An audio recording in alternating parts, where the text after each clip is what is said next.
நீ ஆர்ட்ஸ் தானடா படிச்ச, எப்படி ஐடில வேலை பார்க்குற?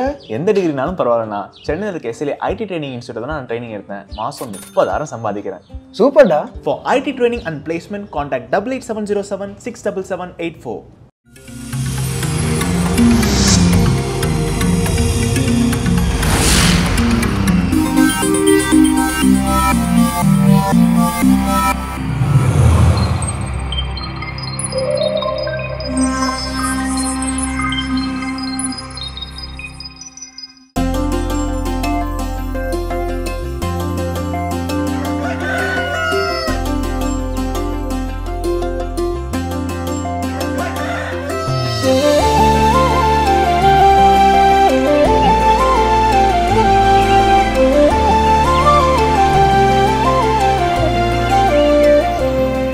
மாதா தொலைக்காட்சியின் அன்பு உள்ளங்கள் அனைவருக்கும் கடல் வணக்கம் நிகழ்ச்சியின் அன்பான வணக்கங்கள். வணக்கம் ஜோஸ், எப்படி இருக்கிறீங்க? வணக்கம் வேளாங்கண்ணி, ரொம்ப நல்லா இருக்கிறேன். நீங்க எப்படி இருக்கிறீங்க? நான் ரொம்ப சந்தோஷமா இருக்கேன். சிறப்பு மகிழ்ச்சி. ஃபர்ஸ்ட் ஆஃப் ஆல் நிகழ்ச்சி பார்க்கக்கூடிய அன்பர்கள் எல்லாருக்குமே இன்னைக்கு MGR feast, Michael, Gabriel, Raphael அதிதூதர்களுடைய திருவிழா. அதனால இன்னைக்கு யாரெல்லாம் மிக்கேல், மைக்கேல் அப்படிலாம் பேர் வச்சிருக்கிறீங்க, ரஃபேல்னா யாரெல்லாம் பேர் வச்சிருக்கிறீங்க, கப்ரியேல் வச்சிருக்கீங்க, எல்லாருக்குமே இன்னைக்கு உங்களுடைய திருநாம விழா வாழ்த்துக்கள். இந்த எம்ஜிஆர் அப்படிங்கிற பேரை மேபி எல்லா ஃபாதர்ஸ்க்கும் தெரிஞ்சிருக்கும். எங்களுக்கு ஃபாதர் ரூஃபஸ் அப்படிங்கிற நாங்கள் ஹாஸ்டல் இருக்கல மாஸ் வைக்க வந்திருந்தார். அப்போ தான் மாஸ் வச்சுட்டு இன்னைக்கு எம்ஜிஆர் ஃபீஸ்ட் எல்லாருக்கும் வந்து எம்ஜிஆருக்கு இன்னைக்கு என்ன சம்பந்தம் அப்படின்லாம் யோசிக்கிறப்ப தான் சொன்னார் மிக்கேல், கப்ரியேல், ரஃபேல் அப்படின்னு சொல்லி. ஸோ அப்போ அந்த வகையில் எனக்கு எல்லாருக்குமே வாழ்த்துக்கள் சொல்லிக்கலாம். ஸோ இன்னைக்கு கதை என்ன அப்படின்னா, இன்னைக்கு எம்ஜிஆர் ஃபீஸ்ட் இல்லையா, ஸோ அதனால் என்ன பண்ணுறோம் அப்படின்னா மிக்கேலாண்டவர் கோயிலில் நடந்த ஒரு கதை. ஓகே.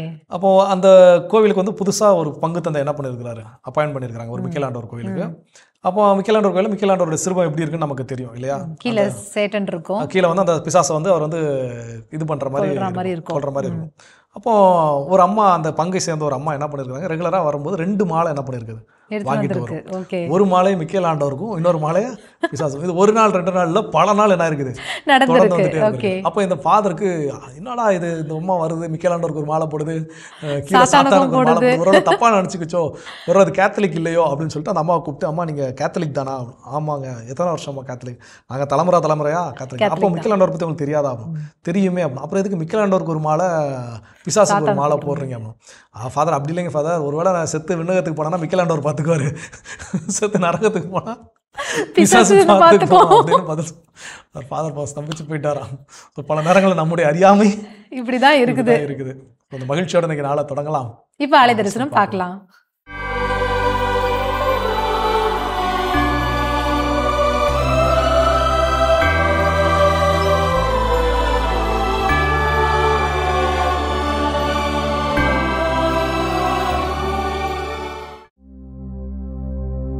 புனிதரே அந்தோணியாரே, புண்ணிய பூமி பெரிய காட்டை பாதுகாப்பவரே, எங்கள் புனிதரே.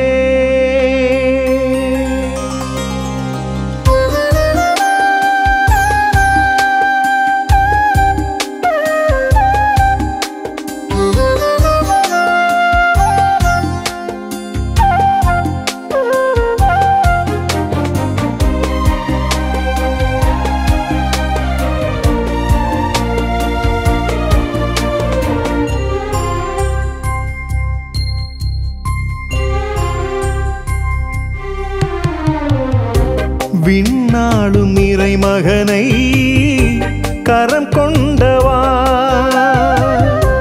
மண் வாழும் எளியவர்க்கு வரம் வேண்டித்தா. விண்ணாளும் இறைமகனை கரம் கொண்டவா,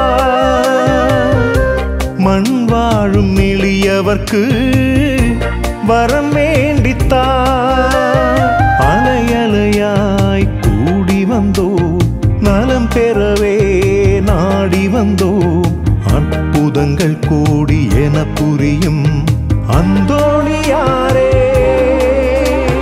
வாழ்க வாழ்க என் புனிதரே, வழி காட்டும் என் மண்ணின் காவலரே. வாழ்க வாழ்க என் புனிதரே, வழி காட்டும்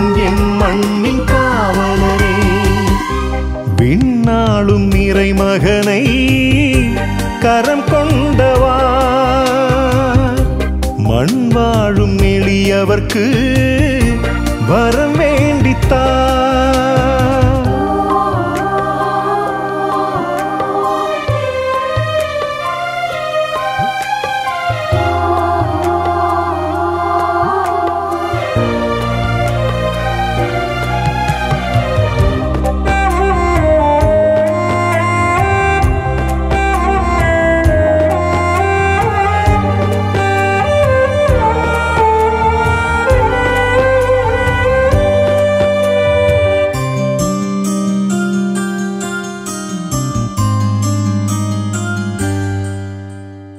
இறைவார்த்தை ஆழ்கடலில் மூழ்கினி முத்தெடுத்தாய் குறையில்லா இறையவனின் இதயத்தின் சொத்தாகினாய் இறைவார்த்தை ஆழ்கடலில் மூழ்கினி முத்தெடுத்தாய் குறையில்லா இறையவனின் இதயத்தின் சொத்தாகினாய் மறையறிவை தாய்ப்பாலாய் அறியார்க்கு ஊட்டினாய் மறையறிவை தாய்ப்பாலாய் அறியார்க்கு ஊட்டினாய் இறையுள்ளத்தை யாமறிந்து வாழ்ந்திட வழி காட்டினாய் வாழ்க வாழ்க என் புனிதரே வழி காட்டும் என் மண்ணின் காவலரே வாழ்க வாழ்க என் புனிதரே வழி காட்டும் என் மண்ணின் காவலரே விண்ணாளும் நிறைமகனை கரம் கொண்டவா மண் வாழும் எளியவர்க்கு வரம் வேண்டித்தா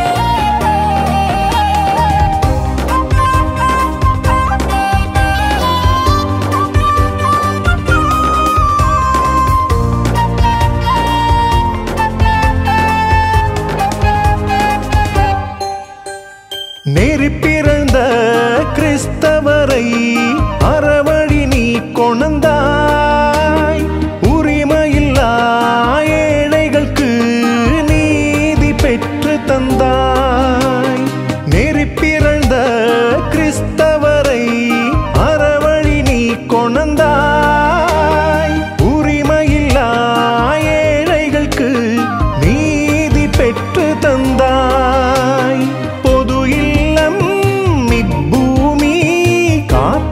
கற்று தந்தாய் பொது இல்லம் இப்பூமி காத்திட கற்று தந்தாய் மனிதத்திலே புதைந்திருக்கும் புனிதத்தை காணச் சொன்னாய் வாழ்க வாழ்க என் புனிதரே வழி காட்டும் என் மண்ணின் காவலரே வாழ்க வாழ்க என் புனிதரே வழி காட்டும் என் மண்ணின் காவலரே விண்ணாளும் இறைமகனை கரம் கொண்டவா மண் வாழும் எளியவர்க்கு வரம் வேண்டித்தா விண்ணாளும் இறைமகனை கரம் கொண்டவா மண் வாழும் எளியவர்க்கு வரம் வேண்டித்தா அலையலையாய் கூடி வந்தோ நலம் பெறவே நாடி வந்தோ அற்புதங்கள் கூடி என புரியும் அந்தோணியாரே வாழ்க வாழ்க என் புனிதரே வழி காட்டும் என் மண்ணின் காவலரே வாழ்க வாழ்க என் புனிதரே வழி காட்டும் என் மண்ணின் காவலரே விண்ணாளும் இறைமகனை கரம் கொண்டவா மண் வாழும் எளியவர்க்கு வரம் வேண்டித்தா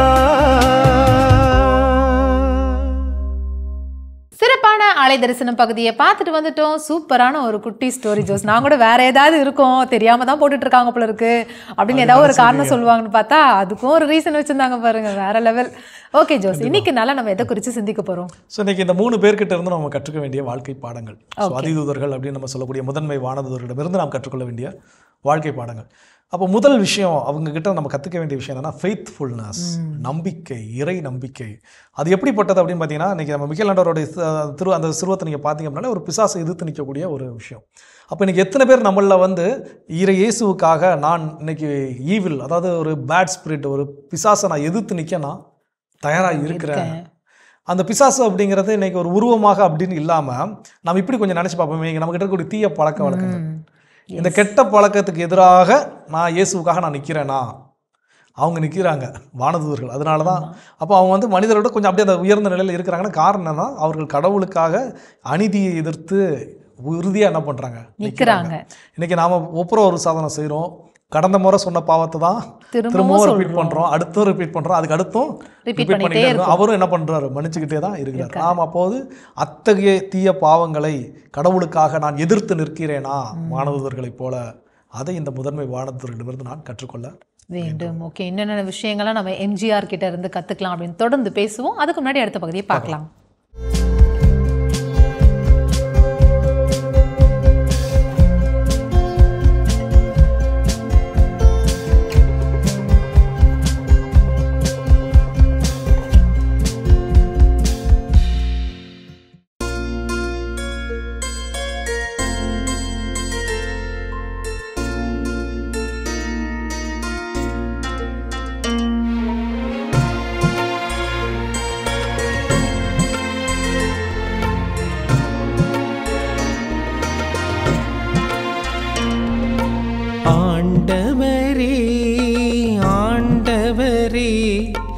தெய்வங்கள் முன்னிலையில் உம்மை புகழ்வே.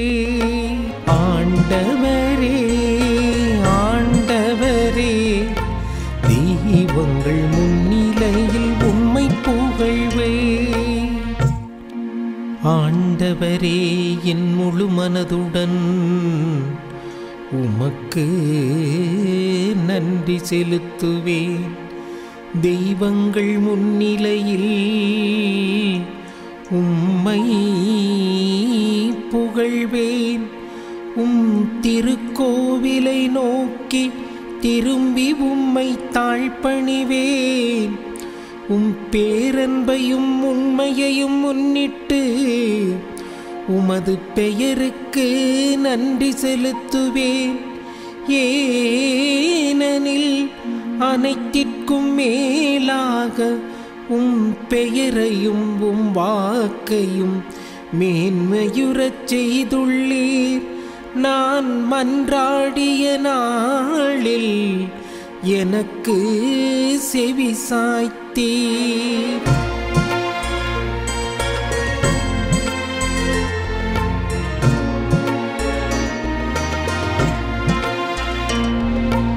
ஆண்டவரே ஆண்டவரே, தெய்வங்கள் முன்னிலையில் உம்மை புகழ்வே.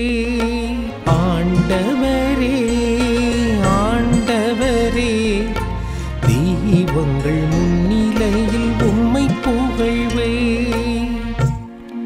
ஆண்டவரே, நீர் திருவாய் மலர்ந்த சொற்களை பூவுலகின் மன்னர் அனைவரும் கேட்டு உம்மை போற்றுவர்.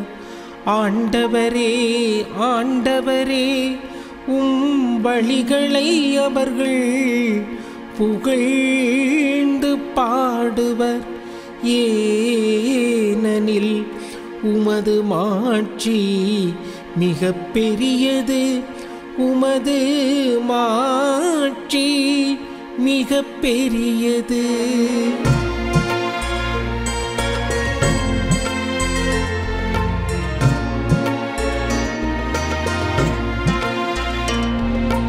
ஆண்டவரே ஆண்டவரே, தெய்வங்கள் முன்னிலையில் உம்மை புகழ்வே. ஆண்டவரே ஆண்டவரே, உங்கள் முன்னிலையில் உம்மை புகழ்வேன். இறையேசுவில் பிரியமான மாதா தொலைக்காட்சி நேயர்களே, தினம் ஒரு திருப்பாடல் நிகழ்வில் உங்களை சந்திப்பதில் பெருமகிழ்வு கொள்கின்றேன். இன்றைய திருப்பாடல் தியானத்திற்காக நாம் எடுத்துக்கொள்ளக்கூடிய திருப்பாடலானது 138. இந்த திருப்பாடல் நன்றியின் திருப்பாடலாக இருக்கிறது. தாவீதுக்குரிய திருப்பாடலாக அமைந்து தாவீது இறைவனுடைய மேன்மையை உணர்ந்தவராக அவருக்கு நன்றி செலுத்துதலை இது அடிப்படையாக கொண்டிருக்கிறது. எனவே இந்த திருப்பாடல் வழியாக இறைவனுக்கு நன்றி செலுத்தி வாழ வேண்டும் என்பது நம்முடைய கடமை என்பதை உணர்ந்து வாழ இன்றைய திருப்பாடல் நமக்கு அழைப்பு தருகிறது. இறைவனுக்கு நன்றி செலுத்துதல் என்றால் எவ்வாறு இருக்க வேண்டும் என்பதை இன்றைய முதல் இறைவாக்கியம் நமக்கு சுட்டி காண்பிப்பதை நாம் பார்க்கிறோம். ஆண்டவரே, என் முழு மனதோடு உமக்கு நன்றி செலுத்துவேன், தெய்வங்களின் முன்னிலையில் உம்மை புகழ்வேன் என்று கூறப்படுகிறது. நாம் முழு மனதோடு நாம் நன்றி செலுத்தக்கூடியவர்களாக இருக்கிறோமா? நன்றி செலுத்துதல் என்பது மிக அவசியமானதாக இருக்கிறது. இறைவன் நம்மை ஒவ்வொரு நாளும் வழிநடத்தி கொண்டிருக்கிறார். ஒவ்வொரு நாளும் அவருடைய செயல்பாட்டின்படி நடக்க நமக்கு அழைப்பு தருகிறார். நம்மை கண்ணின் கனிமணி போல நம்மை காத்து வழிநடத்தி கொண்டிருக்கிறார்.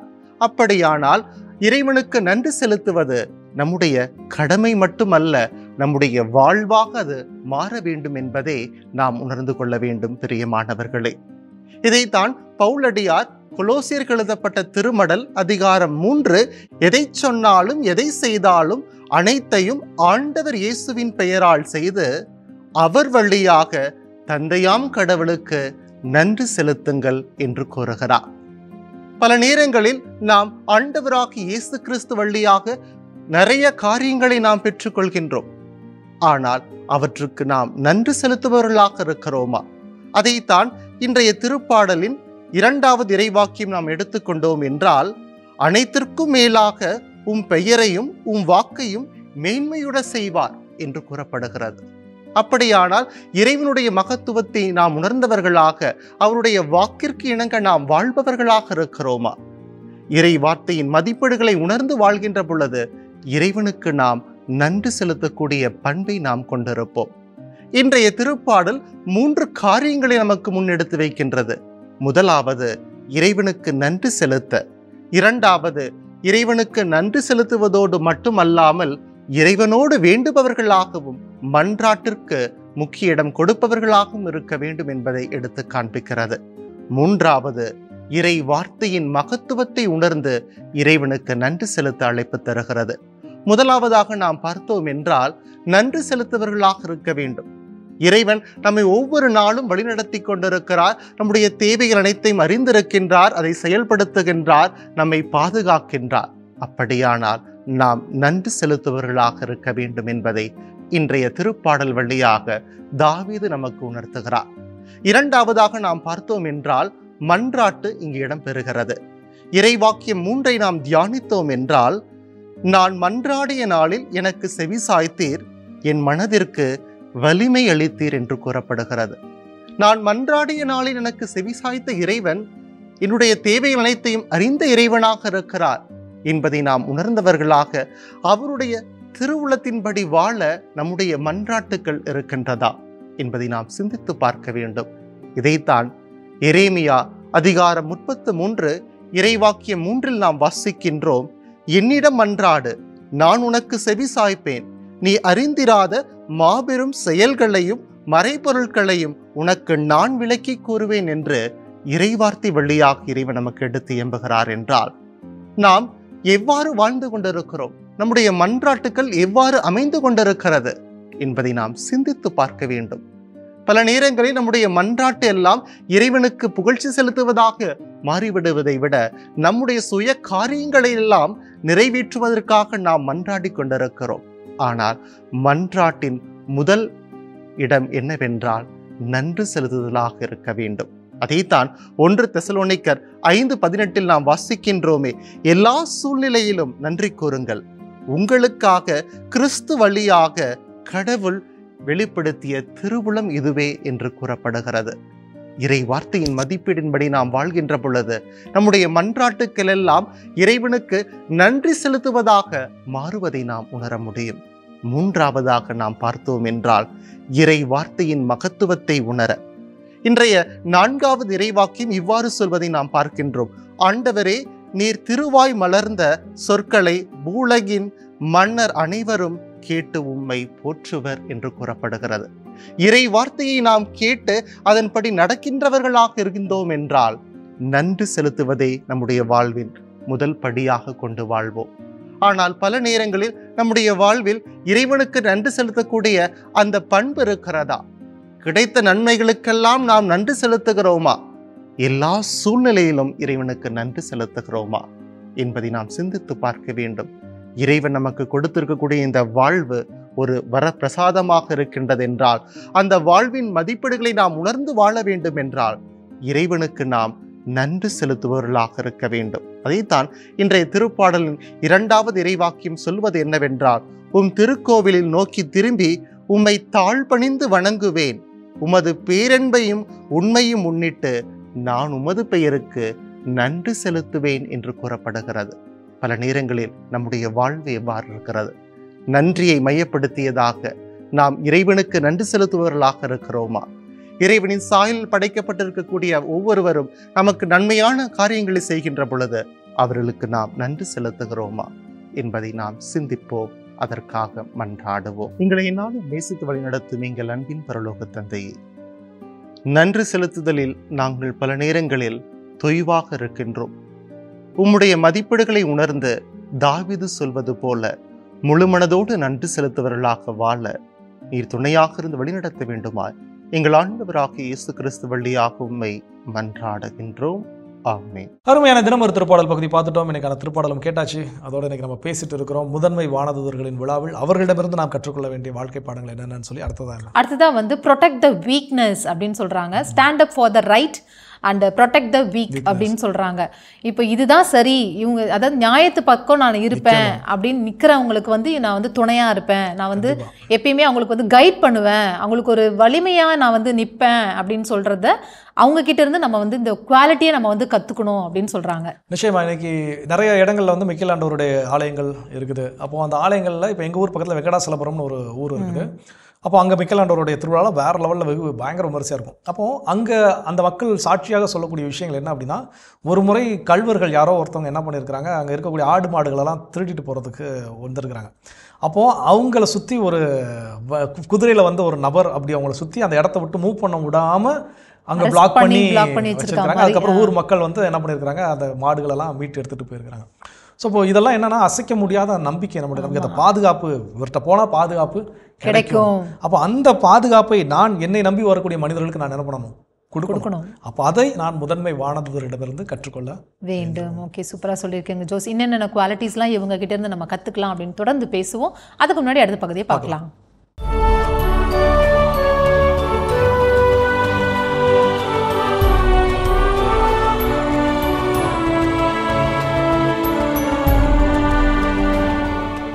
செப்டம்பர் 29 அதிதூதர்கள் புனித மிக்கேல், கபிரியேல், ரபேல்.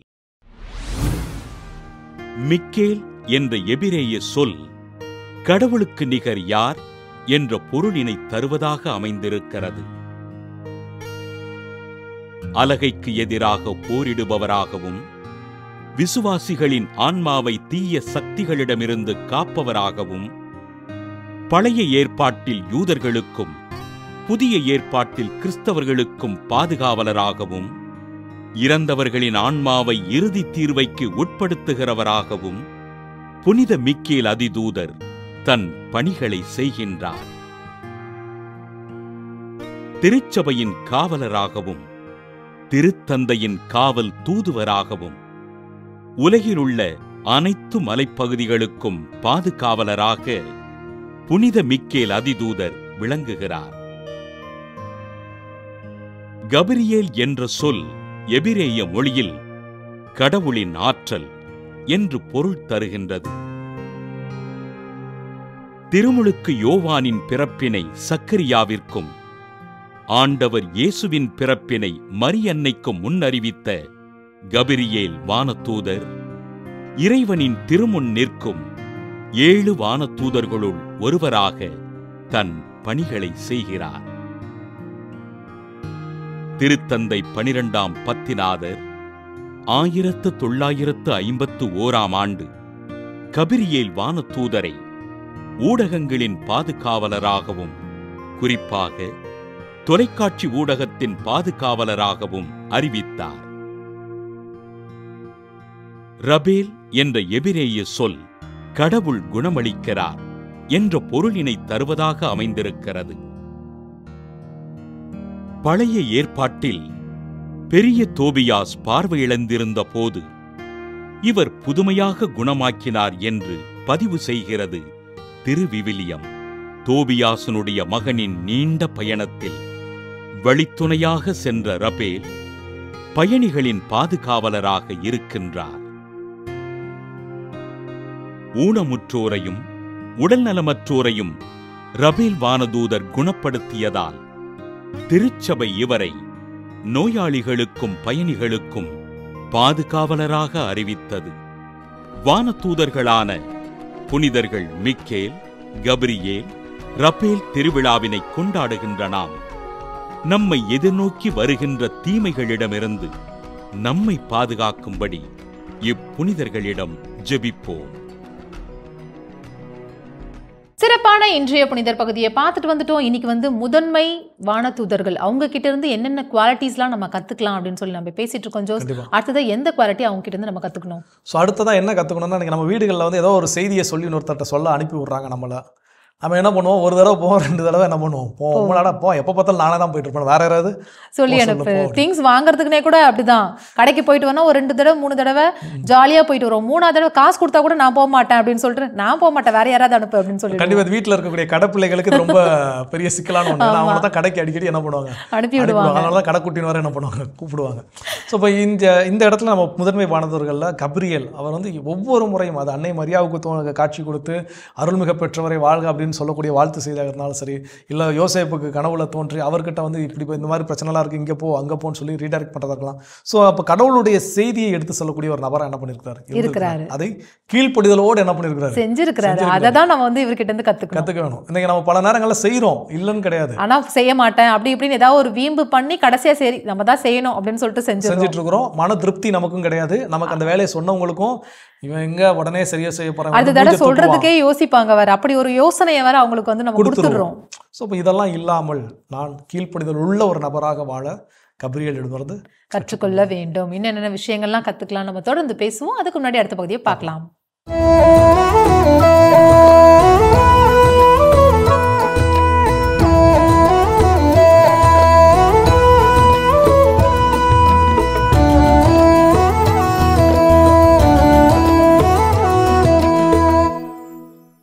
கொஞ்சம் ஆசைக்காரன் தான் அவன். காட்டு வழியே மாட்டு வண்டி நிறைய புல்கட்டோடு பயணம் செய்து கொண்டிருந்தான். அருகே போய்க் கொண்டிருந்தது அமைதியான ஆறு ஒன்று. ஆறுகளை பற்றிய அந்த காலத்து கிராமிய பாடல்களை மனசார அவுத்து விட்டபடி மாட்டை முடுக்கினான். பாடலை கேட்டு ஓடி வந்து வழிமறித்து நின்று விட்டாள் வனதேவதை. வழியென வரம் தருவேன் என்று நின்றாள். தந்தாள். உன் பாடலை மெச்சினோம், இதோ 2 பொற்காசுகள், அதில் ஒவ்வொரு காசாக ஆற்றிலே வீசி எறி. எரியும் போது என்ன நினைக்கிறாயோ அதுவே உனக்கு கிடைக்கும். வரமாக வந்த வரவு காசுகளை வாங்கி கொண்டு கண்களில் ஒற்றிக்கொண்டான். ஒற்றிக்கொண்ட வேகத்தில் முதல் காசை ஆற்றிலே வீசினான். இப்படி நினைத்தபடி என் மாட்டு வண்டியில் இருக்கும் வைக்கோல் அனைத்துமே தங்கமாக மாற வேண்டும். நினைத்த அடுத்த நொடியில் மாட்டு வண்டி நிறைய தங்கம் மின்னியது. தங்க வைக்கோல் மின்னியது. வண்டி நிறைய தங்கத்தை பார்த்தவனின் கண்களும் மின்னின, காதுகளும் விடைத்தன, வாயும் பிளந்தது. பிளந்த வாய் சும்மா இருக்குமா? பாட்டு சத்தம் இன்னும் இன்னும் அதிகமானது. கண்ணா பின்னாவென்று பாடி தள்ளியபடியே தங்க வண்டியின் மாடுகளை முடுக்கி விட்டான். போய்கொண்டிருந்த பாதையின் எதிரே வெகு தூரத்தில் வந்து கொண்டிருந்தார்கள் காட்டு வெளி காவாளி கயவர்கள். அவர்களை பார்த்து விட்டான் இந்த தங்கக்காரன். ஐயோ, இவர்கள் கண்ணில் என் தங்கம் பட்டுவிட்டால் மாட்டடி அடித்து போட்டுவிட்டு வெட்டி எடுத்துக்கொண்டு தங்கத்தை ஓடிவிடுவார்களே, என்ன செய்ய? உடனே உஷாரான அடுத்த கணமே எதையும் யோசிக்காமல் அடுத்த காசை ஆற்றிலே வீசி எறிந்தான். வீசும்போது இப்படி நினைத்தான், இந்த தங்கம் எல்லாம் என் கண்ணுக்கு மட்டுமே தங்கமாக தெரிய வேண்டும். அப்படியே ஆகி போனது. தங்கம் எல்லோருக்கும் தங்கமாய் தெரிந்தால்தானே அது தங்கம், இல்லாவிட்டால் தகரம் தானே. நீ நல்லவன் என்று 4 பேருக்கு தெரிந்தால்தானே நல்லது. பரபரப்பான முடிவுகள் பந்தியில் அமர்த்தாது. பெரும்பாலான அவசர கோலங்கள் அவலட்சணங்களாகவே முடிந்து போகின்றன. அதிர்ஷ்டத்தை மட்டுமே தேடி ஓடும் கால்கள் இடறி விழத்தான் செய்யும். எதிர்பார்க்கும் போது எதுவும் கிடைக்காததும், எதிர்பாராத போது அதிசயங்கள் நடப்பதும் தான் வாழ்க்கையின் சுவாரஸ்யம். இப்படியும் நீங்கள் வாழலாம். நான் மிகவும் நிதானமானவள், ஏனென்றால் எனக்கு அவசரப்பட நேரமில்லை. அருமையான கதைகள் 1000 பகுதி பார்த்துட்டோம். இன்னைக்கான கதையும் சிந்தனையும் கேட்டாச்சு. அதோட பேசிட்டு இருக்கிறோம் முதன்மை வானதூர்களின் திருவிழாவில். அவர்களிடமிருந்து கற்றுக்கொள்ள வேண்டிய வாழ்க்கை பாடங்கள் அடுத்ததா வந்து face the problems with courage அப்படின்னு சொல்றாங்க. அது போல்டா நீங்க வந்து இந்த ப்ராப்ளம்ஸை வந்து ஃபேஸ் பண்ணுங்க. கடவுள் நம்ம கூட தான் இருக்கிறாரு, நம்ம நல்ல விஷயத்தை தான் செய்யறோம் அப்படிங்கிற ஒரு விஷயம் நம்ம கிட்ட இருக்கு அப்படின்னும் போது எதை பத்தியும் நம்ம வந்து கவலைப்பட வேணாம். கரேஜ், அது ஒரு போல்டா நம்ம வந்து அதுக்கான முடிவை எடுத்து அதை வந்து நம்ம செயல்படுத்தணும் அப்படிங்கிற விஷயத்த இந்த 3 முதன்மை வானதூதர்களுக்குள்ள வந்து கண்டிப்பாக நம்ம கற்றுக்கணும். ஏன்னா இந்த தைரியம் அப்படின்னு சொல்லுகின்ற பொழுது இன்னைக்கு பல நேரங்கள் நம்மகிட்ட அது இருக்கிறது கிடையாது. ஏன் தைரியம் இல்லைன்னா கடவுள் என் கூட இருக்கிறாருங்கிறத நான் என்ன பண்ணுறது இல்லை, உணர்வதே கிடையாது. நான் அடிக்கடி சொல்லுவேன், நாம கடவுளோட இருக்கோமோ இல்லையாங்கிறதா இங்கே பிரச்சனையே. ஆனால் கடவுள் எப்போதும் நம்ம கூட தான் என்ன பண்ணுறாரு, இருக்கிறாரு. அவருடைய உடனிருப்பை நாம் உணர்வது தான் கிடையாது. எப்போ உணர்றோம் அப்படின்னா ஒரு கட்டத்தில் நமக்கு உதவி செய்ய ஆளே இல்லை, இதெல்லாம் நடக்கவே நடக்காதுங்கிற ஒரு நிர்கதியான நிலைக்கு போய் நிற்கின்ற பொழுது அங்கேருந்து ஒரு அற்புதமாக நம்மளை வழிநடத்தி கொண்டு வரப்போ ஆமாம் என் கூட இருக்காரியா அப்படிங்கிறத என்ன பண்ணுறோம், அப்போ தான் நம்ம ஃபீல் பண்ணுறோம், உணர்றோம். ஆனால் இந்த முதன்மை வானதூதர்கள் கடவுள் எப்போதும் என் கூட இருக்கிறார், அவர் சொல்கிறாரா செய்வேன், அவர் இருக்கிறப்ப எனக்கு என்னையா பயம் அப்படிங்கிற மென்டாலிட்டியில் அவங்க என்ன பண்ணுறாங்க, இருக்கிறாங்க. அதே மனநிலையை நாமும் கற்றுக்கொள்ள வேண்டும். ஓகே, என்னென்ன விஷயங்கள்லாம் அவங்க கிட்ட நம்ம கற்றுக்கணும், நம்ம தொடர்ந்து பேசுவோம். அதுக்கு முன்னாடி அடுத்த பகுதியை பார்க்கலாம்.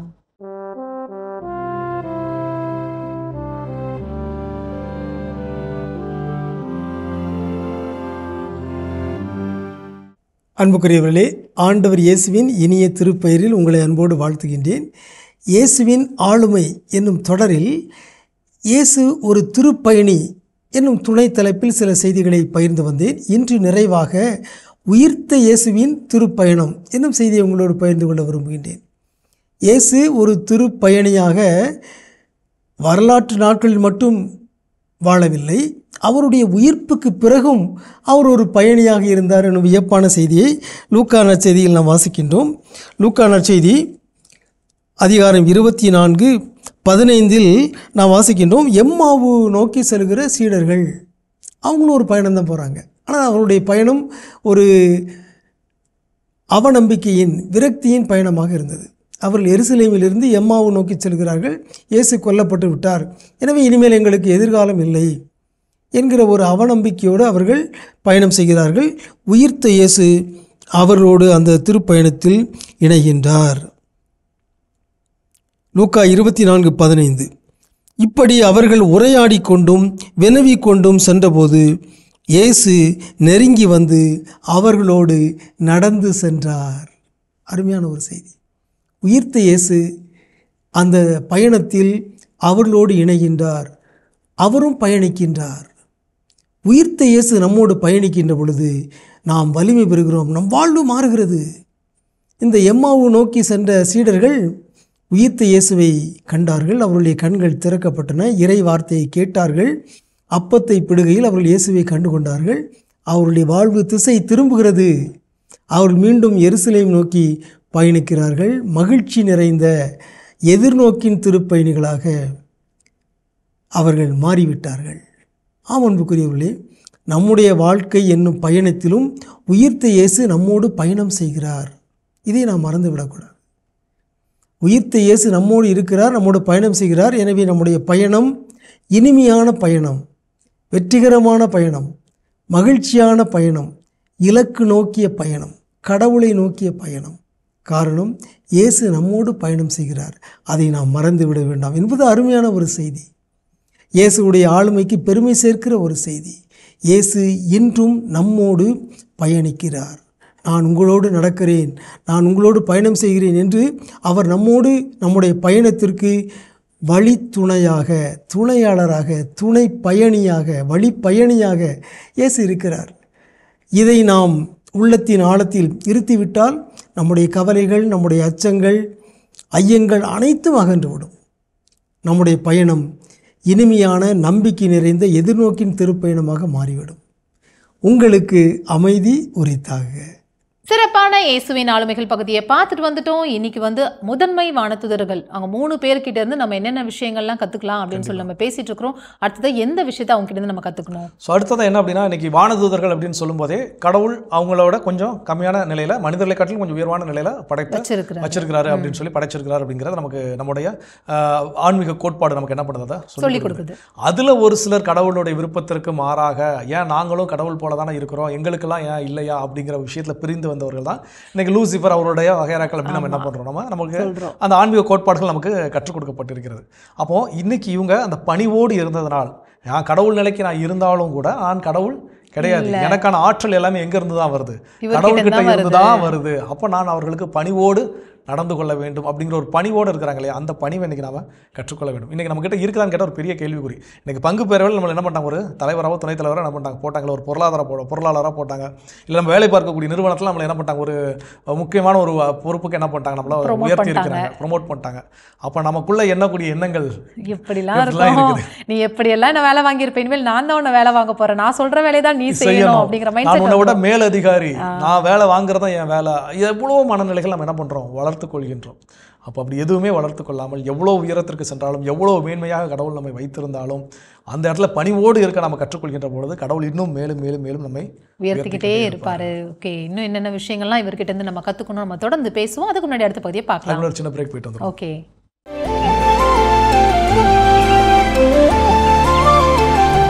நிகழ்ச்சிகள் உங்களை மீண்டும் அன்புடன் வரவேற்கின்றோம். நீங்கள் பார்த்து கொண்டிருப்பது மாதா தொலைக்காட்சியின் கடவுள் வணக்கம். ஸோ சிறப்பான நாளில் பேசிட்டு இருக்கோம் வேளாங்கண்ணி. இன்றைக்கி எல்லாருமே உற்சாகமாக திருவிழாக்களை கொண்டாடிட்டு இருக்கிறாங்க. அந்த திருவிழா கொண்டாடக்கூடிய முதன்மை வானதூதர்களிடமிருந்து கற்றுக்கொள்ள வேண்டிய பாடங்கள் தான் நம்ம பேசிட்டு இருக்கிறோம். அடுத்ததான் என்ன? அடுத்தது dedicate your talents for God அப்படின்னு சொல்கிறாங்க. இப்போ முதன்மை வானதூதர்கள் ஒவ்வொருத்தருக்கும் ஒரு ஒரு திறமைகள் இருக்கு இல்லையா, அந்த திறமைகள் எல்லாமே கடவுளுக்காக அவங்க செஞ்சுட்டு இருக்கிறாங்க. அப்படின்னும் போது நமக்கும் கடவுள் நிறைய திறமைகளை கொடுத்துருக்காங்க. அந்த திறமைகளை பயன்படுத்தி கடவுளுக்கு சர்வீஸ் பண்ணணும். அவருக்கு நம்ம சம்பாதிக்கிற படித்தது, அறிவு எல்லாமே அவர் கொடுத்தது அப்படின்னும் போது அதுலேருந்து ஒரு பங்காவது அவருக்கு கொடுக்கணும் அப்படின்னு இருக்கு இல்லையா, அதை நம்ம ஃபாலோ பண்ணணும். நிறைய பேர் நமக்கு விட கஷ்டப்படுறவங்களா இருக்காங்க, அவங்களுக்குலாம் அதெல்லாம் ஹெல்ப் பண்ணும்போது அது கடவுளுக்கே செஞ்ச மாதிரி. அதனால அந்த மாதிரி ஏதாவது உங்களோட டேலண்ட்ஸ் யூஸ் பண்ணி நீ வர காசை வச்சு அவங்களுக்குலாம் நீங்க ஹெல்ப் பண்ணுங்க. அது it is a service to God அப்படின்னு சொல்றாங்க. ஏன்னா அவங்களும் என்ன பண்றாங்க, கடவுளுக்கு சர்வீஸ் பண்ணி தான் என்ன பண்றாங்க, செஞ்சுட்டு இருக்காங்க. இப்போ கபிரியல் தூதர் அப்படின்னு எடுத்துக்கிட்டோம்னா அவர் குட் மெசேஜ் கொடுக்கறது. ரஃபேல் எடுத்துட்டா பிரைஸ், அவர் கடவுளை போற்றி புகழ்வது அவருடைய பணியாக இருக்கின்றது. அதே வேளையில நம்முடைய மிக்கேல் அப்படிங்கிறத எடுத்துக்கிட்டோம் அப்படின்னா அவர்கள் பாதுகாப்பு, ப்ரொடெக்ஷன் பண்ணக்கூடியது, அவருடைய அதுல இருந்து வெளியே நம்ம பாதுகாப்பு, இதெல்லாம் அவங்களுடைய அந்த டேலண்ட்ஸை கடவுளுடைய அதிமிக மகிமைக்காக என்ன பண்றாங்க, பயன்படுத்துகிறார்கள். வீட்டில் அழகாக சொல்லப்பட்டிருக்கிறது, கொடையாக பெற்றீர்கள் கொடையாகவே கொடுங்கள். இன்னைக்கு கடவுள் நம்மளை படைக்கிறதுக்கு முன்னாடி அப்பா உனக்கு நான் இந்த மூளை தரேன், நீ கம்ப்யூட்டர் இப்படி பூந்துலாம்லாம், இதெல்லாம் நான் உனக்கு என்ன பண்றேன் சொல்றேன், பட் நீ அதுக்கு இவ்வளோ ஃபீஸ் என்ன பண்ணணும், பே பண்ணணும்னு சொல்லிலாம் நம்மளை என்ன பண்ணலாம், படைச்சு விடலாம். எல்லாருக்கும் திறமைகள் என்ன பண்ணிருக்காரு, அள்ளி அள்ளி கொடுத்துருக்கிறார். அதுக்கு காசெல்லாம் என்ன பண்ணலாம், வாங்கல. அப்போ அதே திறமைகளை வைத்து கடவுளுடைய மகிமைக்காக நாம் பணி செய்ய கற்றுக்கொள்ள வேண்டும். ஓகே, என்னென்ன விஷயங்கள்லாம் இவங்க கிட்ட இருந்து நம்ம கற்றுக்கணும், நம்ம தொடர்ந்து பேசுவோம். அதுக்கு முன்னாடி அடுத்த பகுதியை பார்க்கலாம்.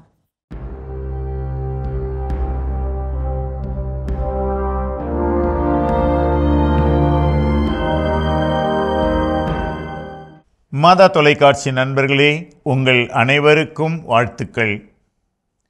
வாழ்விலே வெற்றி பெறுவதற்காக இதோ இன்று ஹென்றி வேன் டைக் என்பவர் நமக்கு ஒரு நல்ல வழியை சொல்லிக் கொடுக்கிறார்.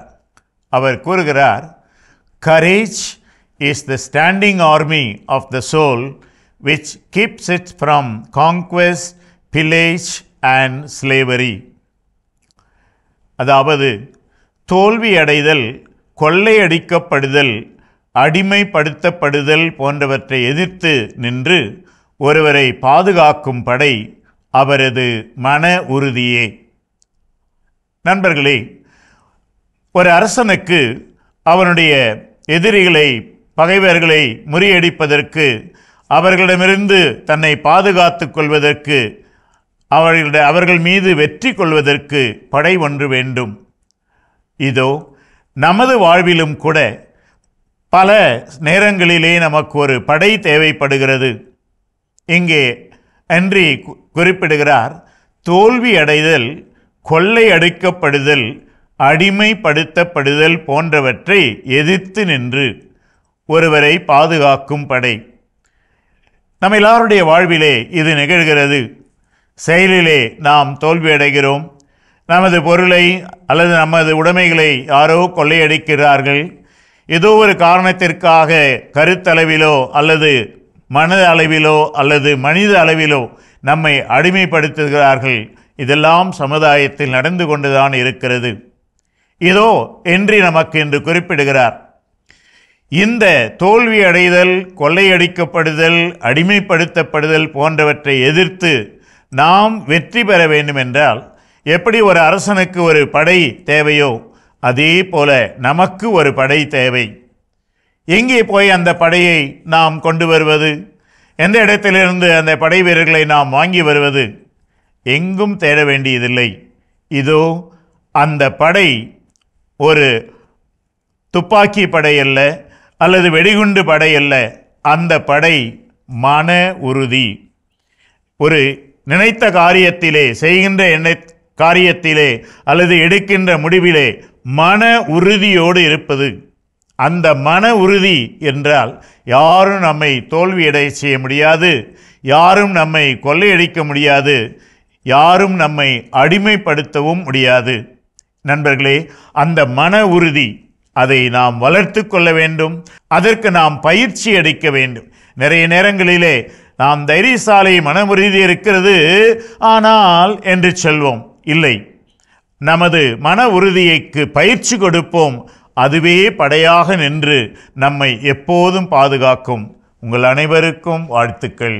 சிறப்பான ஆன்றோர் வாக்கு பகுதியை பார்த்துட்டு வந்துட்டோம். இன்னைக்கு முதன்மை வானதூதர்கள் அவங்க கிட்ட இருந்து நம்ம கத்துக்கிட்டு இருக்க நல்ல நல்ல விஷயங்கள் என்ன, குட் குவாலிட்டிஸ் என்ன அப்படின்னு சொல்லி பேசிட்டு இருக்கிறோம். அடுத்ததான் எந்த குவாலிட்டி அவங்க கிட்ட இருந்து நம்ம கத்துக்கணும்? ஸோ அடுத்தது என்ன அப்படின்னா, இப்போ ஆண்டவருடைய தூதர்கள் விவிலியத்தில் வாசிக்கிறப்ப குறிப்பாக இயேசு பிறந்த அந்த காலகட்டத்தில் எகிப்து ஃபுல்லாக இங்கேருந்து தப்பிச்சு அங்கே என்ன பண்ணுங்க, ஓடுங்க, பார்வோன் பிள்ளை என்ன பண்ணுறான், கொல்ல தேடுறான்.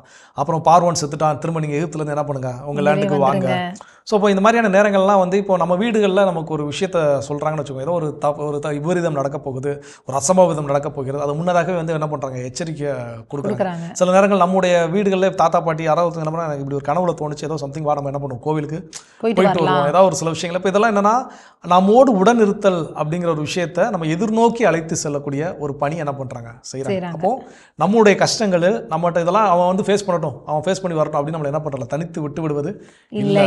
நம்மோடு உடன் இருந்து அதை எதிர்நோக்கோடு நம்ம என்ன பண்ணுறாங்க, வழி நடத்திட்டு போகிறாங்க இல்லையா? அந்த ஒரு பண்பை நாம் பிறருடைய வாழ்க்கையில் அவர்கள் இந்த இக்கட்டுகளை, இன்னல்களை சந்திக்க போகிறாங்கன்னு நமக்கு தெரிய வந்துச்சுன்னா, நாமும் இந்த தூதர்களை போல் அவருடைய வாழ்க்கையில் போய் எப்போ இப்படி ஒரு பிரச்சனை வர மாதிரி இருக்குது, பார்த்துக்கோ, உஷாராயிரு. என்ன இப்போ நம்மளுடைய வேலை பார்க்கக்கூடிய அலுவலகங்களாக கூட இருக்கலாம். ஏதோ ஒரு சில பற்றி ஒருத்தவங்க என்ன பண்ணுறாங்க, தவறான கருத்துக்களை செய்கிறாங்க. அப்போ பாரு, உன் முன்னாடி ஒரு மாதிரி பேசுகிறான், உன் பின்னாடி ஒரு மாதிரி பேசுகிறான், நமக்கு தெரிய வருது. இதை போய் நம்ம சொல்கிறது கோல் மூட்டுதல் அப்படிங்கிறது கிடையாது. இந்த நபர்கிட்ட நீ உஷாரா இருந்துக்கோ, அவ்வளோதான். ஸோ இப்போ இதெல்லாம் என்னென்னா, நாம் அவர்களுக்கு செய்யக்கூடிய நல்ல நல்ல செயல்கள், உடன் இருத்தல் அப்படின்னு அந்த ஒரு விஷயத்தை அவர்களிடமிருந்து கற்றுக்கொள்ள வேண்டும். ஓகே, என்னென்ன விஷயங்கள்லாம் அவங்க கிட்ட இருந்து கற்றுக்கலாம் அப்படின்னு தொடர்ந்து பேசுவோம். அதுக்கு முன்னாடி அடுத்த பகுதியை பார்க்கலாம்.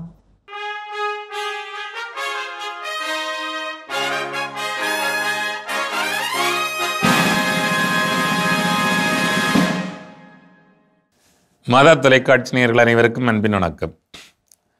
இந்தியராகிய நாம் என்னை இந்த தொலைத்தொடரின் வழியாக உங்களை சந்திப்பதில் மீண்டும் மகிழ்ச்சி அடைகிறேன். அரசியலமைப்பு சட்டத்தினுடைய பிரிவு 21 எப்படியெல்லாம் நம்முடைய உயிர் வாழும் உரிமையை பாதுகாக்கிறது என்பதை பற்றி பார்த்து கொண்டிருக்கிறோம். பல்வேறு வழக்குகளின் துணையோடு நாம் அவற்றை அலசி ஆராய்ந்து கொண்டிருக்கிறோம். இப்போது நாம் பார்க்கிற ஒரு வழக்கு என்பது Kapoor versus union of India என்கிற ஒரு வழக்கு. 1992ஆம் ஆண்டு நடைபெற்ற ஒரு வழக்கு. இது ஒரு மிகவும் மனநோக செய்கிற ஒரு வழக்கு. இந்த வழக்கிலே ஒரு நபர் கைது செய்யப்படுகிறார். இது எப்படி இன்ஹியூமன் ட்ரீட்மெண்ட், மனிதாபிமானமற்ற செயல்பாடு என்பதை விளக்குகிறார். நம்முடைய உடல் மீதான தாக்குதல், உள்ளத்தின் மீதான தாக்குதல், எப்படி மனிதாபிமானமற்ற தாக்குதல் நம்முடைய உயிர் வாழும் உரிமையை பறிக்கிறது என்பதை விளக்குகிற ஒரு வழக்காக இருக்கிறது. இந்த வழக்கிலே அந்த நபர் காவல்துறையினரால் மிக கடுமையாக, மிக மோசமாக நடத்தப்படுகிறார். அவருக்கு மனிதாபிமானமற்ற முறையில் அவரை அடித்து சித்திரவதை செய்து அதனுடைய விளைவாக அவர் இறந்து போகிறார். அதுதான் இந்த வழக்கினுடைய சாராம்சம். அவர் இறந்து போகிறார். எதனால் இறக்கிறார்? அங்கே சிறையில் இறக்கவில்லை, மாறாக சிறையில் அவர் அடித்து துன்புறுத்தப்பட்டு நொறுக்கப்பட்டு மனிதாபிமானமற்ற முறையில் அவர் நடத்தப்பட்டதால் அவர் இறந்து போகிறார். எனவே அது தவறுதான் என்று சொல்லி அவருக்கு மரணத்தை ஏற்படுத்தியது காவல்துறை தான் என்று நீதிமன்றம் தீர்ப்பளிக்கிறது. இல்லைன்னு அவர் இறந்திருக்க மாட்டார். அவர் மனிதாபிமானமற்ற முறையில் நடத்தப்பட்டதால் தான் அவர் இறந்து போனார். அவருடைய இறப்பிற்கு காரணமானவர்கள் காவல்துறையினர் என்று சொல்லி அவர்களை கண்டித்ததோடு மட்டுமில்லாமல் காவல்துறையினரிடமிருந்து உரிய இழப்பீடு வாங்கி அந்த குடும்பத்திற்கு வழங்கியது நீதிமன்றம். அப்போ தெளிவாக தெரியுது இல்லையா? முதல்ல டார்ச்சர் பார்த்தோம், குரூவல்ட்டி பார்த்தோம், வெளியில் வச்சு அடித்து உதச்சி கொன்னதை பார்த்தோம். இங்கே நம்ம என்ன பார்க்குறோம் அப்படின்னு சொன்னால், ஒரு மனிதாபிமானமற்ற முறையில் சிறையில் நடத்தப்பட்டதால் சப்சக்வெண்டாக அவர் இறந்து போகிறார். அந்த இறப்பும் இவர்களால் தான் நிகழ்த்தப்பட்டது என்று நீதிமன்றம் முடிவு செய்கிறது. இப்போ நான் தொடர்ச்சியாக சொல்லும்போது எல்லாம் காவல்துறையை தான் சொல்லிட்டு இருக்கேன். அதனால் காவல்துறை மேலே யாரும் வருத்தப்படாதீங்க. ஒரு மனித உரிமைகள் வழக்கு எல்லாமே அரசுக்கு எதிராகவும், அரசு எந்திரங்கள் என்று சொல்லப்படுகின்ற காவல்துறைக்கு எதிராகவும் தான் நடக்கும். இங்கே தான் அடி, உத, கொலை, லாக்கப் டெத்து, சட்டவிரோத காவல், தடுப்பு காவல் இதெல்லாம் அங்கே தான் நடக்கும். அதனால தான் காவல்துறையை பற்றி சொல்கிறோம். ஆனால் காவல்துறையினர் எல்லாமே பரிதாபம் தான். அவர்களும் இருதலை கொள்ளி எறும்பு போல. அரசு சொல்கிறதையும் கேட்கணும், சமூகத்தையும் பாதுகாக்கணும், இரண்டு கடையில் கடந்து இடிபடவும் செய்யணும். அப்படிப்பட்ட ஒரு சூழல் அவர்களுக்கு உண்டு. ஆனால் காவல்துறையில் பெரும்பாலானோர் மனச்சாட்சியோடு செயல்படுகிறவர்கள். ஒரு சிலர் செய்கிற தவறான செயல்பாடுகள், தவறான இப்படிப்பட்ட முரட்டுத்தனமான செயல்பாடுகள் தான் ஒட்டுமொத்தமாக காவல்துறைக்கு களங்கத்தை ஏற்படுகிறதே தவிர, காவல்துறை என்று ஒன்று இல்லை என்றால் நாம் கண்டிப்பாக பாதுகாப்பாக வாழ முடியாது. நம்முடைய சமூகத்தில் நாம் ஒருவருக்கு ஒருவர் பாதுகாப்பாக வாழ முடியாது என்பதுதான் உண்மை. அதை எப்போ நம்ம மனசில் வச்சுக்கணும். ஆனால் ஒரு சில காவல் நிலையங்களில் நடைபெறுகின்ற இத்தகைய மனித உரிமைக்கு விரோதமான செயல்பாடுகள் ஒட்டுமொத்த காவல்துறைக்கு களங்கத்தை ஏற்படுத்தி விடுவதாக அமைந்து விடுகிறது. அப்படிப்பட்ட நபர்களாலும் மனித உரிமை பறிபோய் விடக்கூடாது, மனித உயிர் பறிபோய் விடக்கூடாது, உயிர் வாழும் உரிமை பறிபோய் விடக்கூடாது என்பதற்காகவே நீதிமன்றம் இந்த தண்டனையை அவர்களுக்கு வழங்கியது. அது மட்டுமல்ல, அவர்களிடமிருந்து இழப்பீடும் பெற்றுக் கொடுத்தது என்பதை நாம் உறுதியாக பார்க்கலாம். ஆகவே இப்படி காவல் நிலையத்தில் கொடூரமாக மனிதாபிமானமற்ற முறையில் தண்டிக்கப்பட்டு வாழ்விழந்து போனவர்களுக்கும் அவர்களுடைய வாழ்விற்கும் உரிமை உண்டு என்பதை உச்சநீதிமன்றம் உறுதி செய்திருக்கிறது. இந்த நாள் உங்கள் அனைவருக்கும் இனிய நாளாக இருக்க வாழ்த்துகிறேன். நன்றி, வணக்கம். அருமையான இந்திய ராகிய நாம் பகுதி பார்த்துட்டோம். அதோடு இன்னைக்கு நம்ம பேசிட்டு இருக்கிறோம் கடவுள் வணக்கம் நிகழ்ச்சியில் முதன்மை வானதூதரிடமிருந்து கற்றுக்கொள்ள வேண்டிய வாழ்க்கை பாடங்கள். அடுத்ததாக பியூரிட்டி, அதாவது நம்மளுடைய இதயமும் நம்மளுடைய மனதும் கடவுளுக்கு ஏற்றார் போல, அவருக்கு ஓகேவா, அவருக்கு நல்லதா இருக்கணும், அவருக்கு எதிராக இருக்கக்கூடாது, எதுவும் துரோகமோ இல்லை வேற ஏதாவது தப்பு இதெல்லாம் செய்யணுங்கிற நினைப்பே நம்ம மனசுக்குள்ள இருக்கக்கூடாது. எப்படி முதன்மை வானதூதர்கள் கடவுளுக்கு மட்டும் சேவை செஞ்சுக்கிட்டு அவருக்கு எது நல்லதோ அவர் என்ன சொல்றாரோ அதை செஞ்சுக்கிட்டு இருந்தாங்களோ, அது மாதிரி நம்மளும் பியூரிட்டியா கடவுளுக்கு உகந்த வாழ்க்கையை வாழ்றோமா அப்படிங்கிறத நம்ம இவங்க கிட்ட இருந்து கத்துக்கணும் அப்படின்னு சொல்றாங்க. நிச்சயமா நம்முடைய இதயமானதும் உள்ளமானதும் தூய்மையாக வைத்திருக்க வேண்டும். யாரை போல? வானதூதர்களை போல. அது அவரிடமிருந்து கற்றுக்கொள்ளும். இன்னும் வேற என்ன கற்றுக்கொள்வதற்கு இருக்குங்கிறத தொடர்ந்து பேசுவோம். அதுக்கு முன்னாடி அடுத்த பகுதியை பார்க்கலாம்.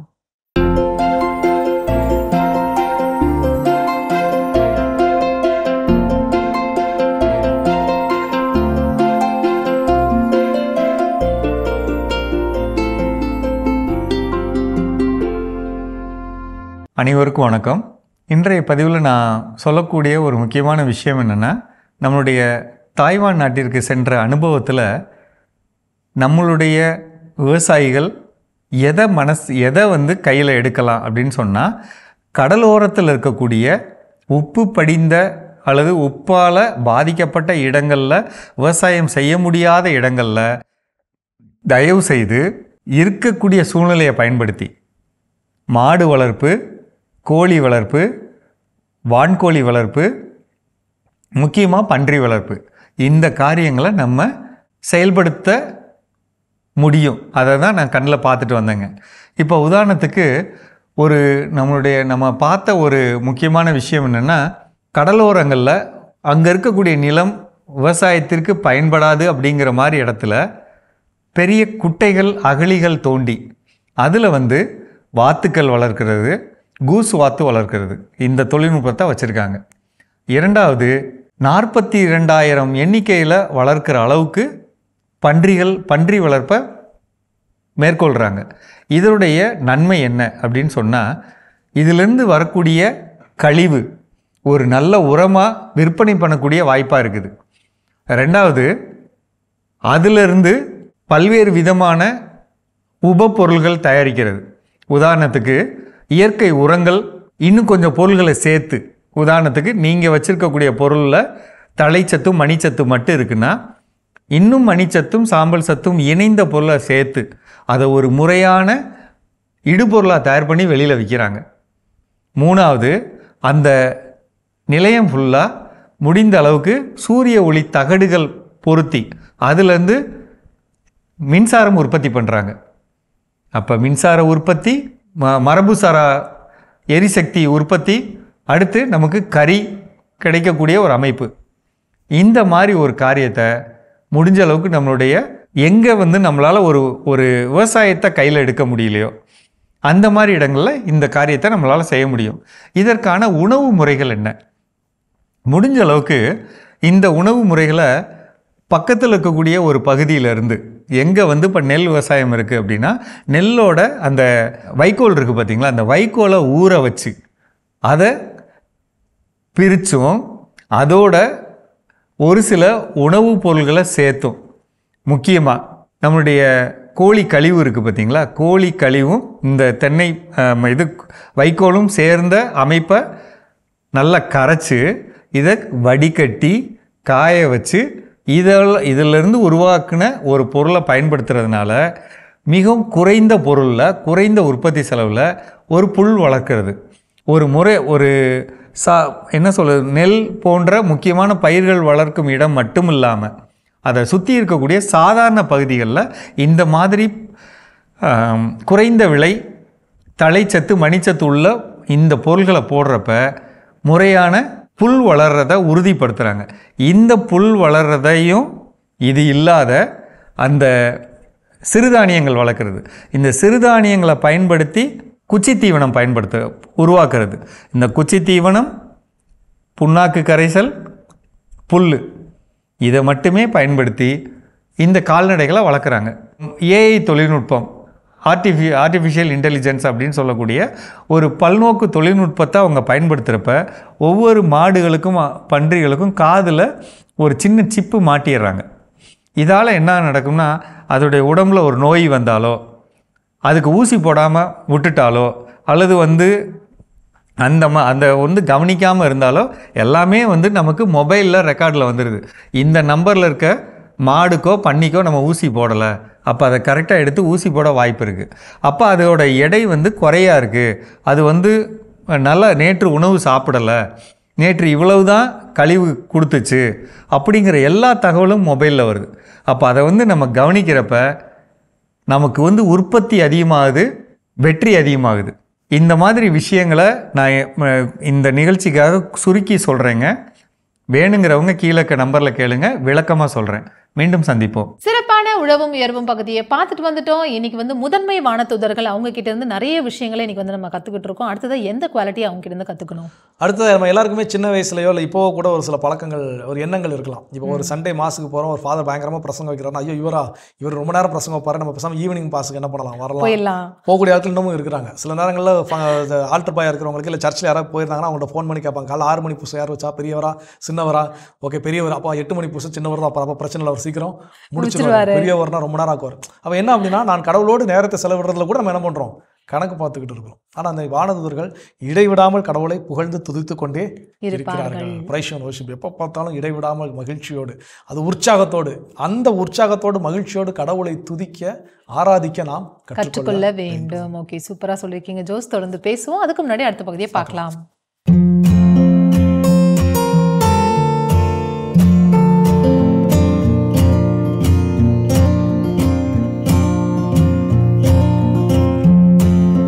அன்பான மாதா தொலைக்காட்சி நேயர்களுக்கு வணக்கம். இன்றைய நிகழ்ச்சியில் கால் வீக்கம் எதனால வருது அப்படிங்கிறத புரிஞ்சுக்கணும். ஜென்ரலாக கால் வீக்கம், ஒரு கால் வீக்கம், 2 கால் வீக்கம், இது வித்தியாசம் இருக்கு. ஒரு கால் வீக்கம் அப்படின்னா என்ன பிரச்சனைனால ஒரு கால் வீங்குது, இல்லை 2 கால் வீங்குது, அப்போ என்ன காரணங்களால் நமக்கு 2 கால் வீக்கம் வருது அப்படிங்கிறது தான் இன்னைக்கு பார்க்க போகிறோம். இப்போ ஒரு கால் வீக்கம், இப்போ தொங்க போட்டால் 2 கால் வீக்கம் வருதுன்னா அது வேறு. ஒரு கால் தான் வீக்கம் வருது அப்படின்னா முக்கியமாக நமக்கு இன்ஃபெக்ஷன் ஆகிட்டு வலியும் இருக்கலாம். இது வந்து என்ன சொல்லுவோம் அப்படின்னா, கண்டிப்பாக ஹார்ட் அண்டு கிட்னி ப்ராப்ளத்தினால கிடையாது. ஒரு கால் தான் வீக்கம் அப்படின்னா நீங்கள் புரிஞ்சுக்கலாம், மேக்சிமம் ஹார்ட் ப்ராப்ளம் கிடையாது, கிட்னி ப்ராப்ளம் கிடையாது. அப்போது உங்களுக்கு இன்ஃபெக்ஷன்னால தான் இது வருது அப்படிங்கிறத புரிஞ்சுக்கலாம். அந்த இடம் சில நேரம் தொட்டா சூடாக இருக்கலாம், ரெட்டிஷாக கூட இருக்கலாம், அழுத்தினா பள்ளம் ஏற்படலாம், சுருக்கு சுருக்குன்னு வலி ஏற்படலாம். வெரிகோஸ் வெயின்னாலேயும் ஒரு கால் வீக்கம் வரலாம். இப்போ வெரிகோஸ் வெயின் ஒரு காலில் தான் உங்களுக்கு பாதிப்புனா ஒரு காலில் வீக்கம் வரலாம். இதே சிலருக்கு 2 கால்லையும் வெரிகோஸ் வெயின்ஸ் இருக்கலாம். அப்போது 2 கால் வீக்கம் இருக்கும். அப்போது ஒரு கால் மாத்திரம் தான் வெரிகோஸ் ஆரம்ப நிலையில் தொடக்கம் இருக்குன்னு வச்சுக்கோங்க. அப்போ அந்த ஒரு காலில் தான் வீக்கம் இருக்கும். அப்போ அது எதனாலன்னு கண்டுபிடிக்கணும். அதே போல் சிலருக்கு ரத்த கட்டுனால அடிபட்டு அந்த ரத்த கட்டி போய் செவந்து அதனால வீக்கம் இருக்கலாம். இப்படி நம்ம கண்டுபிடிக்கணும், கண்டுபிடிச்சி வரலாம். சிலருக்கு டயபெட்டிக்னால இன்ஃபெக்ஷன் ஆகி ஒரு கால் வீக்கம் வரலாம். அப்போ ஒரு கால் வீக்கம்னா என்னென்ன காரணங்கள் அப்படின்னு கண்டுபிடிச்சி நம்ம சொல்லலாம். இதே 2 கால் வீக்கம் வருது, 2 கால்லையும் வீங்கி இருக்கு அப்படின்னா இது வந்து கிட்னி ப்ராப்ளம் இருக்கலாம், சிறுநீரக பாதிப்பு, யூரியா, கிரியேட்டினைன், யூரிக் ஆசிட் இதெல்லாம் அதிகம்னால 2 கால் வீக்கம் வரலாம். சிலருக்கு ஆரம்ப நிலையில் லாஸ் ஆஃப் புரோட்டீன் யூரியான்னு சொல்லுவோம். அந்த புரோட்டீன் வெளியேறும், சிறுநீர் மூலியம் புரோட்டீன் வெளியேறும், லாஸ் ஆஃப் புரோட்டீன் அது. அப்பவும் உங்களுக்கு 2 காலில் வீக்கம் ஏற்படலாம். அடுத்தது ஹார்ட் ப்ராப்ளம் இருந்தால் உங்களுக்கு 2 கால் வீக்கம் வரலாம். கூடவே மூச்சு திணறல் இருக்கலாம். கிட்னி ப்ராப்ளத்தினாலேயும் வீக்கம், மூச்சு திணறல் இருக்கலாம். ஹார்ட் ப்ராப்ளத்தினாலேயும் உங்களுக்கு கால் வீக்கம், மூச்சு திணறல் இருக்கலாம். லிவர் ப்ராப்ளமும் அப்படித்தான். லிவர் ப்ராப்ளம் உள்ள, லிவர் கெட்டு போச்சு ப்ராப்ளம் இருக்குன்னா அவங்களுக்கும் 2 கால் வீக்கம் கூட மூச்சு திணறல் இருக்கலாம். இது இல்லாமல் பாத நரம்புகள் சுகர்னால பாதிப்பு ஏற்பட்டு அந்த 2 கால் வீக்கம் வரலாம். சிலர் உடல் பருமன், அதிக உடல் எடை இருக்கிறவங்களுக்கு கால் வீக்கம் வரலாம். கர்ப்பிணி பெண்களுக்கு 2 கால் வீக்கம் வரலாம். இது வந்து நம்ம இன்னும் சில விஷயங்களால வரலாம். இப்போ சில மருந்துகள், மாத்திரைகளால நமக்கு கால் வீக்கம் வரலாம். உதாரணத்துக்கு இப்போ நீங்கள் டாக்டர்கிட்ட போறீங்க, இவ்வளோ நாள் ஒரு மருந்து மாத்திரை சாப்பிட்ருப்பீங்க, திடீர்னு வேறு எதுவும் பிரச்சனை சொல்லியிருப்பாங்க. அப்போ மெடிசன் அவங்க சேஞ்ச் பண்ணியிருப்பாங்க. அது சுகருக்கு இருக்கலாம், பிபிக்கு இருக்கலாம். அப்போ மாற்றி கொடுக்கும்போது அந்த புதுசாக சாப்பிடக்கூடிய மாத்திரைகளால் உங்களுக்கு நிச்சயமாக இந்த கால் வீக்கம் ஏற்படலாம். அதுக்கப்புறம் பார்த்தீங்கன்னா உங்களுக்கு ஸ்டீராய்டு மருந்துகளால் கால் வீக்கம் வரலாம். கேன்சருக்கு எடுக்கக்கூடிய மாத்திரைகளாலும் உங்களுக்கு கால் வீக்கம் வரலாம். இதெல்லாம் பார்த்தோன்னா உடல் முழுவதும் கூட வீக்கம் வரலாம், வலியும் வரலாம். அப்போ இந்த வீக்கங்கள் எதனால வருது அப்படின்னு நம்ம டெஸ்ட் பண்ணி கண்டுபிடிச்சி ப்ராப்பர் ட்ரீட்மெண்ட் எடுத்தா உங்களுக்கு இது சரியாகும். அதே போல ஜென்ரலா அனிமிக்னால ஹீமோகுளோபின் கம்மி, அப்போ அவங்களுக்கும் இந்த கால் வீக்கம் வரலாம். ஆக மொத்தம் இவ்வளோ பிரச்சனைகள் நமக்கு கால் வீக்கம் தானே அப்படின்னு சொல்லி சாதாரணமாக நினைக்காம இதில் எதுவாக இருந்தாலும் ட்ரீட்மெண்ட் உண்டு. இதுக்கெல்லாம் ப்ராப்பர் ட்ரீட்மெண்ட் டயட்டு ஃபாலோ பண்ணால் நிச்சயமாக குணமாக்கக்கூடிய வழிமுறைகள் நிறைய இருக்குது. தொடர்பு கொள்ளுக்க, பலன் அளிக்க. மீண்டும் நாளை சந்திப்போம். நன்றி. அன்னை மரியே வாழ்க. சிறப்பான நம்ம ஒரு வைத்தியம் பகுதி பார்த்துட்டோம். நிகழ்ச்சியோட நிறைவுக்கும் வந்தாச்சு. ஸோ இன்றைக்கி நாளில் நம்ம ரொம்ப மகிழ்ச்சியோட பேசிட்டு இருக்கிறோம். நம்முடைய முதன்மை வானதூதர்களிடமிருந்து கற்றுக்கொள்ள வேண்டிய வாழ்க்கை பாடங்கள் அடுத்ததா என்ன? அடுத்ததா guidance. Help others to walk in light அப்படின்னு சொல்றாங்க. ஒரு ஒளியில நடக்கிறதுக்கு நீங்க கைட் பண்ணுங்க. தப்பான ஒரு வழியில் போயிட்டுருக்காங்க, அது அங்கே போனால் அது சரியாக வராது, அவங்க ஏதோ ஒரு பெரிய ஆபத்தில் மாட்ட போகிறாங்க அப்படின்னு முன்னாடியே உங்களுக்கு தெரியுதா, போய் மாட்டுட்டோம், அவங்க தான் தெரிஞ்சுக்கிட்டு வரட்டும் அப்படிங்கிறது கிடையாது. வானதூதர்கள் எப்படி நம்மளை கைட் பண்ணுறாங்களோ, நம்ம வீட்டிலேருந்து ஆஃபீஸ் வர்றதுக்கோ இல்லை ஆஃபீஸ்லேருந்து வீட்டுக்கு போகிறதுக்கோ எல்லா நேரத்திலும் நம்மளுடைய வானதூதர்கள் நம்மளோட இருந்து நம்மளை வழி நடத்திட்டு இருக்காங்க அப்படின்னு சொல்கிறோம் இல்லையா. அது மாதிரி நம்மளும் ஒரு வானதூதர்களாக இன்னொருத்தவங்களுக்கு இருக்கணும். தப்பான வழியில் போகிறாங்க, தப்பான சிந்தனை அவங்க கிட்ட இருக்குது அப்படின்னா, இல்லை இது சரியில்லை, இதை திருத்திக்கோ, இதை மாற்றிக்கோ அப்படின்னு நினைக்கக்கூடாது அப்படின்னு நம்ம சொல்றதா இருக்கட்டும், இல்லை அவங்களை கைட் பண்றதா இருக்கட்டும், வானதூதர்களை போல அவங்க கிட்ட இருந்து இந்த குவாலிட்டியை கத்துக்கிட்டு இதை நம்ம செயல்படுத்தணும் அப்படின்னு சொல்றாங்க. நிச்சயம் நம்ம எல்லாருக்குமே சொல்லி கொடுத்துருக்காங்க. சின்ன வயசுல இருந்து தாத்தா பாட்டி எல்லாருமே சொல்லி கொடுத்துருக்காங்க. நம்முடைய மறைக்கல்வி வகுப்புகளை நமக்கு போதிக்கப்பட்டிருக்கு. நம்ம எல்லாருக்கிட்டையும் ஒவ்வொரு வானதூதர்கள் என்பவர் கொடுக்கப்பட்டிருக்கிறார் அப்படின்னு சொல்லி. அப்போ அவர் நாம் செய்யக்கூடிய எல்லா விஷயத்தையும் நம்மோடு உடன் வந்துகிட்டே இருக்கிறார். அவரையும் ஒரு ஃப்ரெண்ட் ஆக்கிக்கிட்டு ஒரு ஃப்ரெண்ட்கிட்ட பேசுகிற மாதிரி நம்ம என்ன பண்ணலாம், பேசலாம். ஒரு நல்ல ஒரு ரிலேஷன்ஷிப் என்ன பண்ணலாம், பில்ட் பண்ணலாம். அப்போ நமக்கு எது சரி எது தப்புங்கிறத நம்மளால் ஈஸியாக என்ன பண்ண முடியும். இதை சொல்லும்போது ஒரு காணொலி காட்சி, ரொம்ப அற்புதமான ஒரு காணொலி காட்சி, திருப்பலியின் மகத்துவம் என்ன அப்படிங்கிறத விளக்கக்கூடிய ஒரு காணொலி காட்சி யூடியூப்லலாம் என்ன இருக்குது, அதை போய் நீங்கள் பார்க்கலாம். அதில் ஒரு குறிப்பிட்ட பகுதி மட்டும் அந்த இதில் என்ன பார்த்தீங்கன்னா எழுந்தேற்றம் வேலை என்ன பண்ணால் நடக்கும். அப்போ குருவானவர் என்ன பண்ணுவார் அப்படின்னு பார்த்தீங்கன்னா, அவருடைய இயேசு கிறிஸ்துவின் திருவுடலையும் அப்பத்தை எடுத்து இது திருவுடல் எனவும் அந்த திரு ரத்தத்தையும் உயர்த்தி காட்டுகின்ற பொழுது நம்ம கிட்ட இருக்கக்கூடிய வானதூதர்கள்லாம் எங்க இருக்கிறாங்கன்னு பார்த்தீங்கன்னா, நம்ம என்ன பெட்டிஷன்ஸ் எல்லாம் வச்சிருக்கோமோ எல்லாத்தையும் எடுத்து கொண்டு போய் அந்த பீடத்தை சுத்தி நின்று அவங்க என்ன பண்றாங்க, அது அறிக்கை இதை சொல்றாங்க, இதை கேட்டுருக்காங்க, இதை பாருங்க அப்படிங்கிறத நமக்காக என்ன பண்றாங்க, பரிந்து பேசக்கூடிய ஒரு விஷயம். எனக்கு அந்த வீடியோ எல்லாம் பார்த்தோம்னா இப்போ பார்த்தாலும் கூட என்ன பண்ணா அப்படி பயங்கரம் அந்த கூஸ் பம்ப்ஸ். நான் அதுக்கப்புறமா அந்த மாஸ் அட்டெண்ட் பண்ணும்போது எல்லாமே ஓகே, இப்போ நம்ம நம்மளோட பிரேயர்ஸ் எல்லாமே நம்மளோட வானதூதரை எடுத்துட்டு போறாங்க, சொல்லுவாங்க, நமக்கு வாங்கி கொடுப்பாங்க அப்படிங்கிற ஒரு மைண்ட் செட் தான். கண்டிப்பா இது உண்மையை எல்லாருக்கும், அதை யாரெல்லாம் பார்த்துருக்கீங்க எல்லாருக்கும் நிச்சயமாக அப்படிப்பட்ட ஒரு மனநிலை கண்டிப்பாக இருக்கும். நம்ம விஷுவல் ஸ்கிரீன்ல அதை என்ன பண்ணுவோம், ஓட்டி பார்ப்போம். ஸோ அந்த வீடியோ யூடியூப்லலாம் இருக்குது, போய் தேடி பாருங்க ஒரு திருப்பலினுடைய மகத்துவம் என்ன அப்படிங்கிறது. ஸோ அப்போ அப்படிப்பட்ட வானதூதர்கள் அவர்களைப் போல நாம் கற்றுக்கொள்ளணும், அவர்களைப் போல வழிகாட்ட வேண்டும், அவர்களைப் போல பாதுகாப்பாக இருக்க வேண்டும், அவர்களைப் போல கிறிஸ்துவுக்காக வாழ வேண்டும், அவர்களைப் போல பணி செய்ய வேண்டும். ஸோ அது இந்த நாள் நமக்கு உணர்த்தக்கூடிய செய்தி. சிறப்பான நாள், சிறப்பான சிந்தனை. கடவுளுக்கு நன்றி சொல்லி இன்றைக்கி நாளில் யாரெல்லாம் அந்த சிறப்பான நாளில் தங்களுடைய பிறந்த நாள், திருமண நாள்லாம் கொண்டாடுறாங்கன்னு பார்க்கலாம். அதுலேயும் குறிப்பாக இன்றைக்கி செங்கல்பட்டு மறை மாவட்டத்தினுடைய ஆயர் மேதகு நீதிநாதன் அவர்கள் ஆயராக திருநிலைப்படுத்தப்பட்ட நாள் இன்றைக்கி செலிப்ரேட் பண்ணுறாரு. அவரோடு இணைந்து நம்முடைய மாதா தொலைக்காட்சி நிகழ்ச்சித்துறை பொது மேலாளர் அன்பு தந்தை வீமஜோ அடைக்கலராஜ் அவர்கள், எல்லாருக்கும் புரியுற மாதிரி சொன்னால் நலமா ஃபாதர். ஸோ அவருடைய பிறந்த நாளை இன்னைக்கு நாளில் கொண்டாடிட்டு. ஸோ அவருடைய உடல் உள்ள சுகத்திற்காக நாமளும் ஜெபித்துக் கொள்ளலாம். அவரோடு இணைந்து இன்னைக்கு யாரெல்லாம் விழா கொண்டாடுறாங்கன்னு பார்க்கலாம். ஓகே.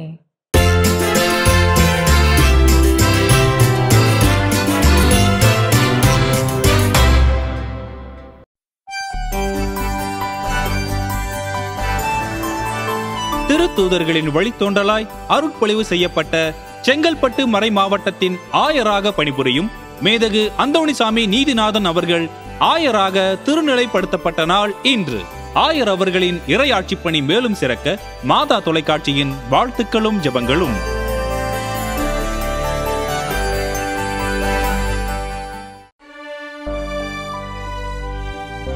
திருச்சி மறை மாவட்டத்தின் அருட்பணியாளர் மற்றும் மாதா தொலைக்காட்சியின் நிகழ்ச்சி தயாரிப்புத்துறை பொது மேலாளராக பணிபுரியும் அருட்தந்தை VMJ அடைக்கலராஜ் அவர்களுக்கு பிறந்த நாள் நல்வாழ்த்துக்கள். பல்லாண்டு வாழ்ந்து பார்ப்போற்றும் அளவிற்கு இறையரசின் விழுமியங்களை கட்டி எழுப்பும் சிறந்த அருட்தந்தையாய் பணியாற்ற மாதா தொலைக்காட்சியின் வாழ்த்துக்களும் ஜெபங்களும். ஜாய்லின் கிருஷானா இன்று தனது 3ஆம் ஆண்டு பிறந்த நாளினை கொண்டாடுகிறார்.